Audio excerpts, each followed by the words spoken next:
নমস্কার বন্ধুরা, কেমন আছেন সবাই? টিনা লাইফ স্টাইলে আপনাদের স্বাগতম।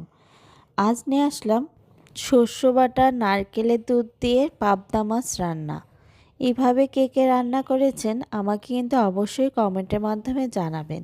প্রথমেই আমি পাবদা মাছগুলো ভেজে নেব। বড় বড় পাবদা হলে এই রান্নাটা বেশ ভালো হয়, খেতেও বেশ ভালো লাগে। প্রথমেই আমি তেলের ভিতর মাছগুলো ভেজে নেব। তারপর এই যে তেলের ভিতর শস্য বাটা দিয়ে ভালো করে লবণ হলুদ দিয়ে কষিয়ে নেব। কষিয়ে যখন শুকায় আসবে তখন আমি নারকেলের দুধটা দিয়ে নেব। নারকেলের দুধ দিয়ে বেশ খানিকক্ষণ জাল দিয়ে নেব। তার আগে একটু লবণ মিষ্টি দেখে নেব। হলুদটা একটু হালকা দিব, বেশি হলুদ দেব না। তারপরে যখন উতল আসবে তখন আমি সব পাবদা মাছগুলো একটু দিয়ে দেব।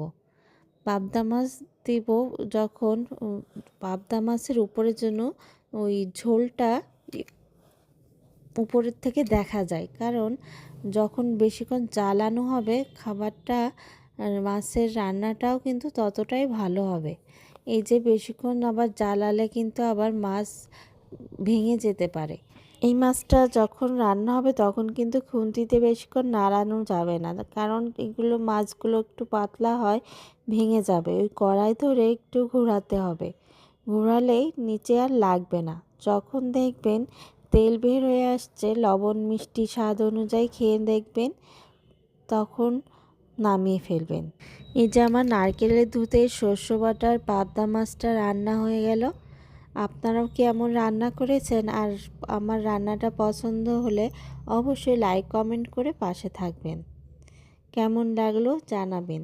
আমার রান্না দেখে কে কে রান্নাগুলো করেন তাও কিন্তু জানাবেন। কমেন্ট, আপনাদের সুন্দর সুন্দর কমেন্ট কাজে উৎসাহ বাড়ায়। ধন্যবাদ। টিনা লাইফ স্টাইলের সাথেই থাকবেন।